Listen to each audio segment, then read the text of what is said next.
Bab 1619. Semua orang tertegun. Mereka mengira Tracy sudah tak sadarkan diri. Mereka sama sekali tak menyangka Tracy akan sadar secepat ini. Kemudian pergerakannya sangat luwes dan berhasil merebut pistol mereka. Tampaknya aku sungguh terlalu meremehkanmu. Suara dingin serta rasa apresiasi. Akhirnya kita bertemu. Presdir Samuel.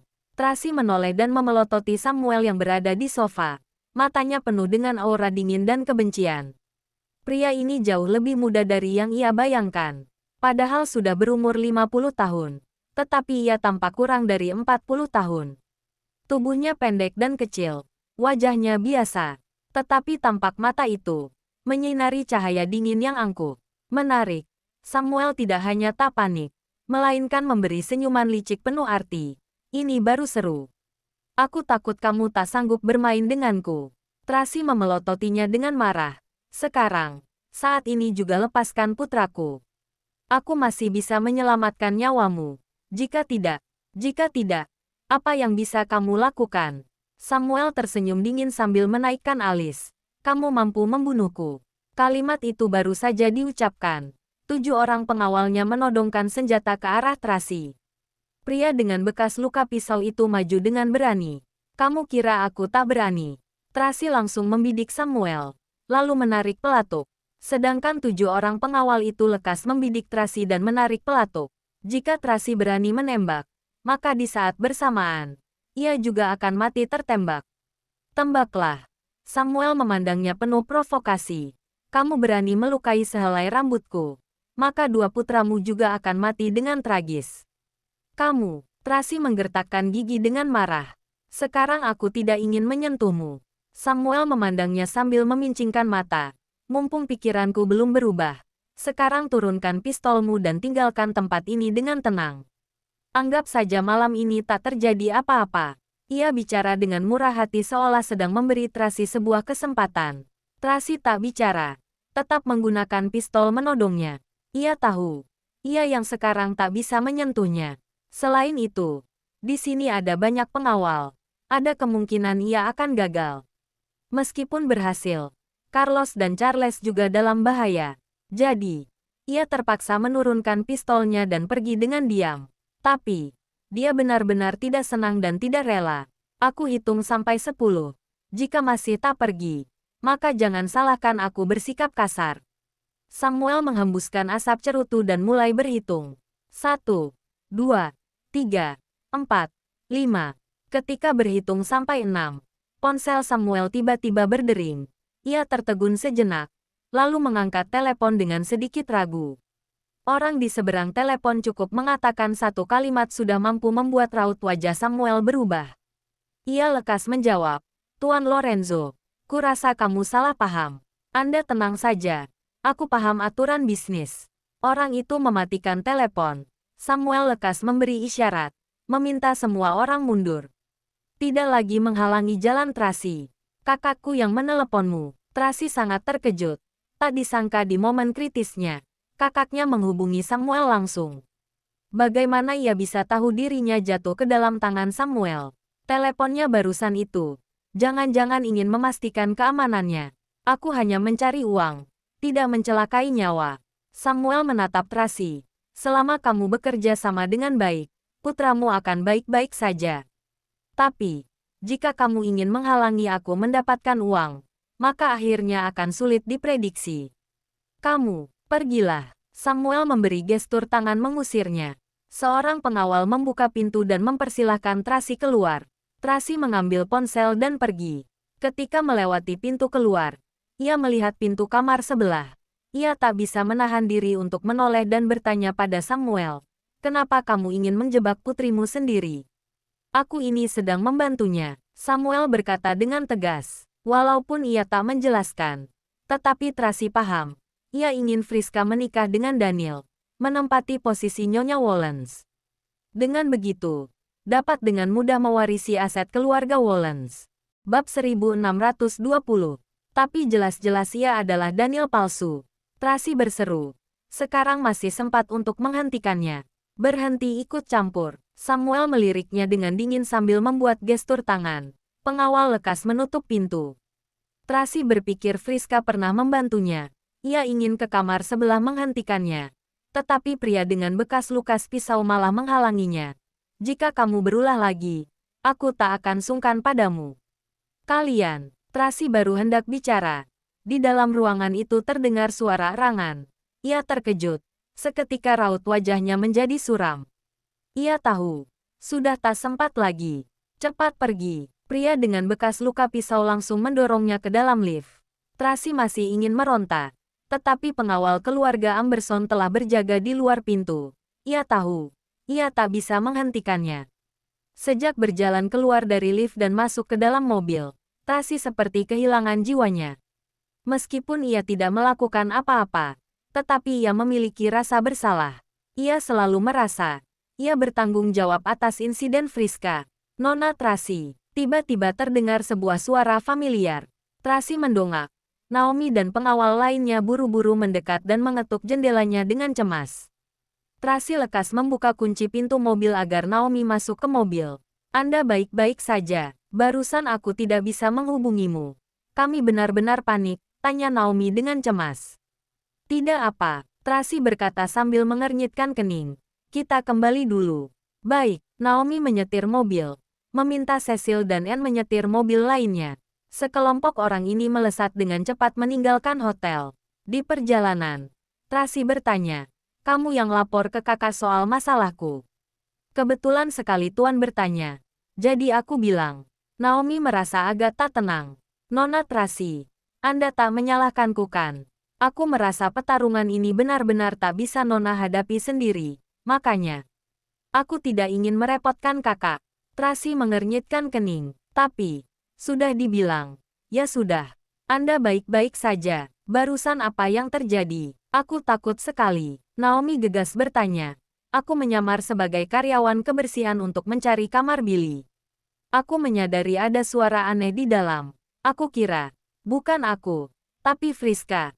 Tracy menjelaskan gambaran besar situasi tadi kepadanya. Apa? Naomi tercengang setelah mendengarnya. Astaga. Maksudmu Nona Friska? Dia dengan Billy. Astaga, aku merasa bersalah. Aku ingin menghentikan mereka. Tracy sangat menyalahkan diri sendiri. Tapi saat aku mau keluar dari kamar mandi, ada orang yang menahanku. Jika tidak memakan obat yang diberikan Amanda sebelumnya, aku mungkin tak akan sadar secepat itu. Mengerikan sekali. Bulu kuduk Naomi naik ketika mendengarnya. Lalu, Nona baik-baik saja. Tidak apa. Berbahaya. Tapi tidak mengancam jiwa. Tracy mendesah. Sedangkan Friska, ini bukan salahmu. Naomi berkata. Coba Anda pikirkan. Anda juga minum alkohol itu. Tapi baik-baik saja. Artinya tidak ada obat di dalam alkohol itu. Karena tidak ditaruh obat apapun. Ia yang berubah setelah minum alkohol. Maka ini adalah masalahnya sendiri. Mungkin Samuel yang menaruh obat ketika ia ke sana. Tracy masih menganalisa. Jika ia tidak menaruh obat, Friska tetap ditipu mereka. Friska mengira orang itu adalah Daniel asli. Kalau begitu, ini adalah masalahnya sendiri. Naomi bersikap rasional. Jelas-jelas ia tahu yang Presdir Daniel cintai hanyalah Anda seorang. Kenapa ia masih tak melepaskan Presdir Daniel? Malah berinisiatif mengantar dirinya terlebih dahulu. Sekarang salah. Salah siapa? Ini. Dalam seketika Tracy tak bisa menjawab. Selain itu, Anda sudah berusaha menghentikannya. Ayahnya sendiri yang menginginkan putrinya tidur dengan Billy. Anda sudah berusaha keras. Kejadian ini tak ada hubungannya dengan Anda. Anda jangan menyalahkan diri sendiri lagi. Naomi terus menenangkannya. Sekarang lebih baik memikirkan masalah kita sendiri. Iya, aku. Tracy hendak berbicara. Ponselnya sudah bergetar. Jeff yang menelepon. Ia lekas menjawab, halo. Sudah ditemukan. Suara cemas Jeff terdengar. Charles berhasil diselamatkan. Tapi Carlos dibawa mereka pergi.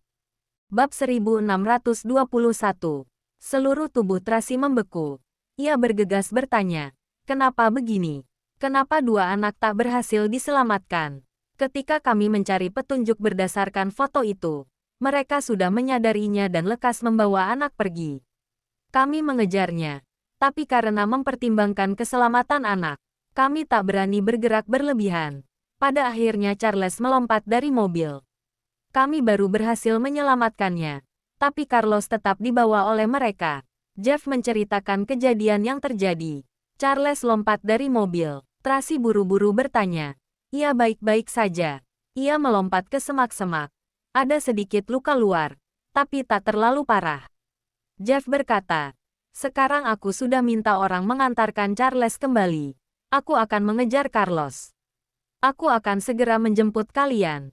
Setelah menutup telepon, Tracy sangat bersemangat dan buru-buru meminta Naomi menyetir berkumpul dengan Jeff. Naomi terus menenangkannya. Nona Tracy, jangan cemas. Anak-anak pulang adalah hal baik. Sekarang Kak Jeff masih mengejar mereka. Percayalah Carlos akan segera ditemukan. Iya, Tracy berusaha agar dirinya tetap tenang.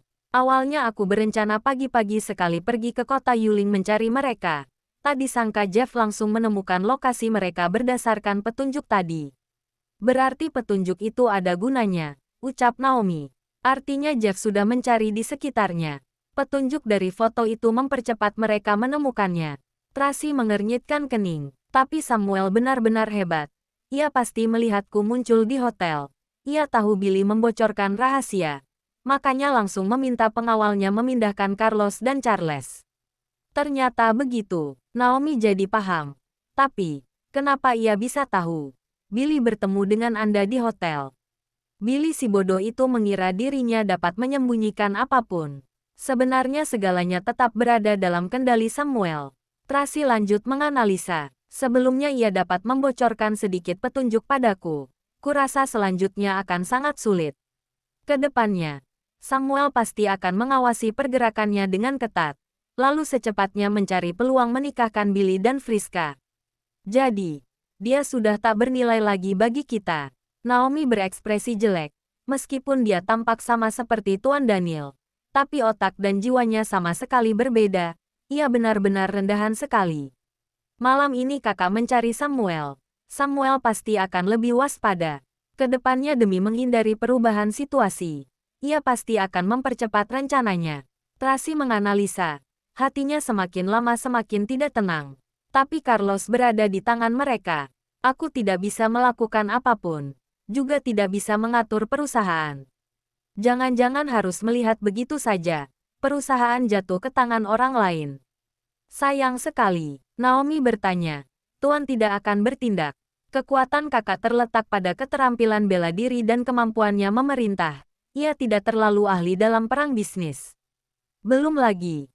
Ia terlalu sibuk mengurus urusannya. Sekalipun ia ikut campur, takutnya tetap sulit.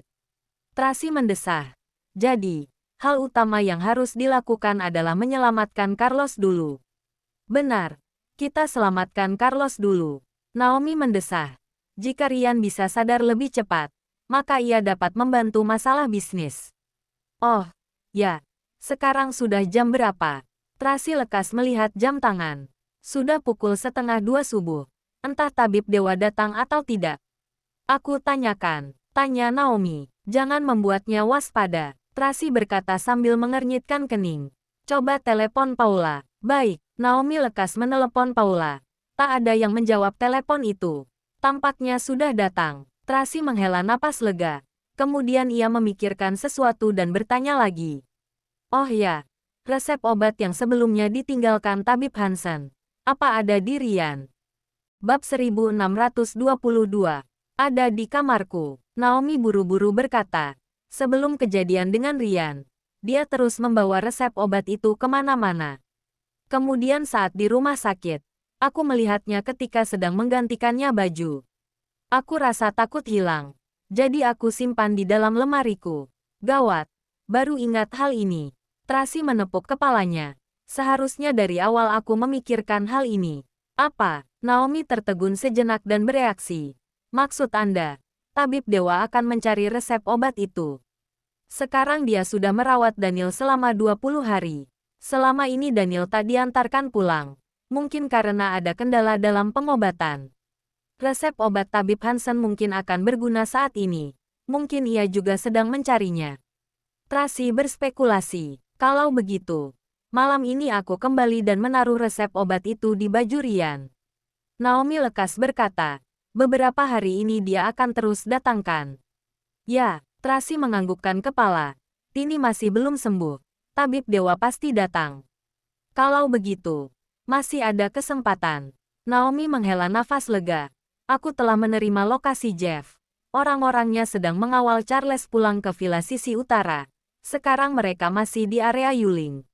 Sedikit cepat. Baik, ketika hari terang, Tracy bertemu dengan anak buah Jeff di persimpangan kota Yuling dan kota Bunaken. Ia menyambut Charles. Charles mendapatkan trauma dan terluka parah. Ia sudah tak sadarkan diri. Hati Tracy sakit sekali melihat sekujur tubuhnya terluka. Ia memeluknya erat dan tak bisa menahan air mata derasnya. Nona Tracy, kami sudah memeriksa. Charles masuk angin dan terkena flu berat. Juga ada luka luar. Tidak ada hal yang serius. Tapi kita harus melakukan konstruksi ke rumah sakit. Pengawal melapor, minta Dr. Heidi siap-siap. Kita segera pulang. Tracy menyampaikan pesan kepada Naomi. Baik, Naomi menelepon Dr. Heidi. Lalu berkata kepada Tracy. Nona Tracy, Dr. Heidi bilang dia tidak ahli mengobati anak-anak. Lebih baik minta Dr. Lily datang. Di saat seperti ini, takutnya Lily tak bisa datang. Tracy agak kesulitan. Tapi dia tetap menelepon Lily. Telepon dengan cepat tersambung. Terdengar suara Lily. Nona Tracy. Lily. Kita baru saja menyelamatkan Charles. Sekarang ia demam. Saya ingin meminta Anda datang memeriksanya. Apa kamu bisa? Tracy mencoba bertanya. Charles sudah berhasil diselamatkan. Bagus sekali. Lily berseru kegirangan. Beberapa hari ini, aku terus mengkhawatirkan. Tapi sayangnya aku selalu mengalami kendala. Jadi tidak bisa membantu. Sekarang mengobati Charles tentu bukan masalah.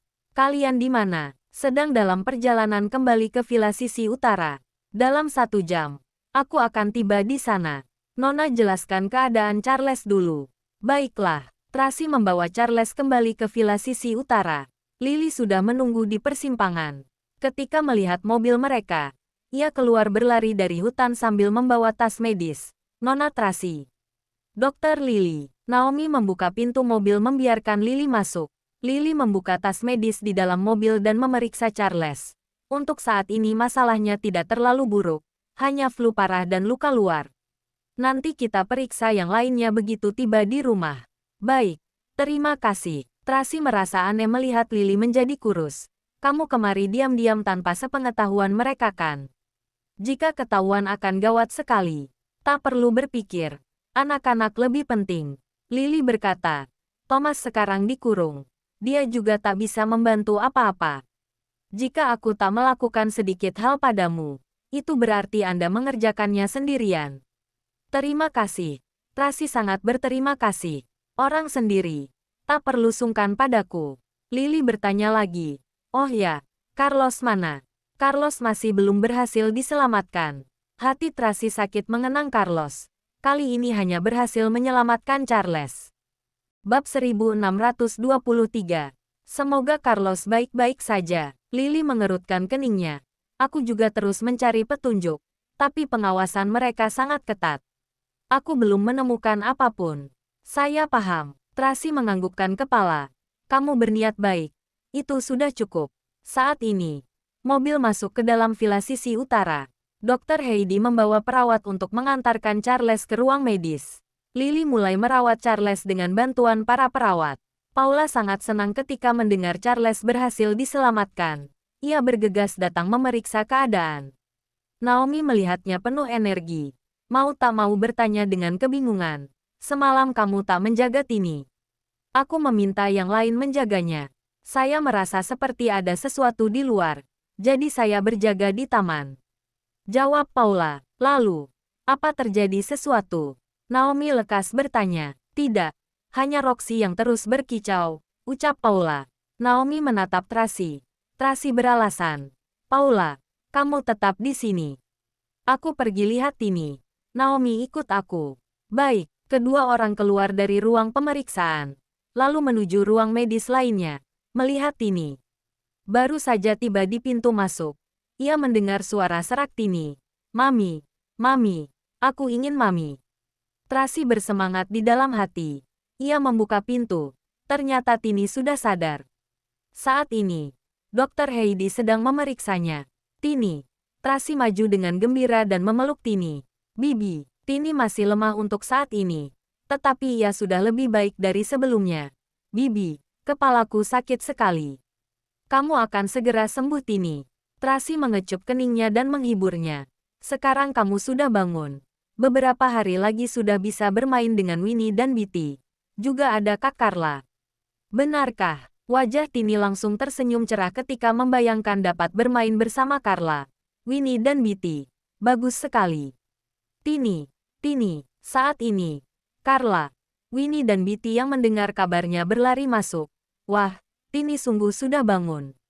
Bagus sekali, bagus sekali. Ketiga anak mengelilingi Tini dan berbicara tanpa henti. Tini, akhirnya kamu bangun.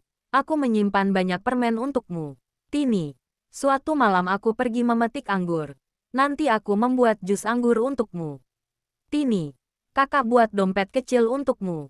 Terima kasih Kak Carla. Terima kasih Winnie, Bitty. Tini merasa senang. Seketika hidungnya berair dan matanya memerah. Kalian sungguh baik. Tunggu aku sembuh. Kita main bersama.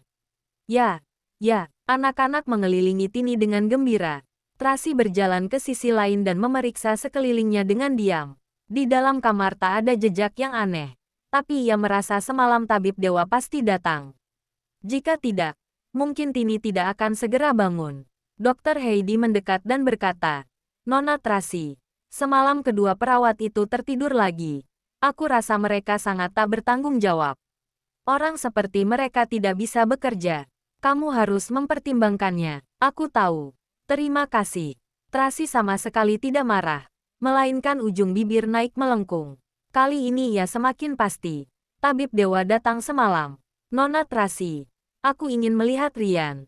Naomi tak bisa menunggu lagi. Aku ikut. Tracy berpesan kepada perawat untuk menjaga anak-anak, kemudian mengikuti Naomi ke tempat Ryan. Dr. Heidi juga ikut dan menjelaskan situasi kepada mereka. Saya sudah memeriksanya pagi ini. Tanda-tandanya hari ini jauh lebih baik dari kemarin. Berdasarkan kondisi perkembangannya, ia akan segera sadarkan diri.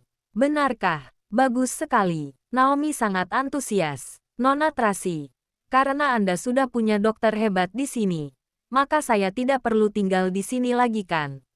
Tiba-tiba Dr. Heidi mengatakan kalimat ini. Jangan lupa like, comment, and subscribe ya. Terima kasih. Tunggu terus kelanjutannya.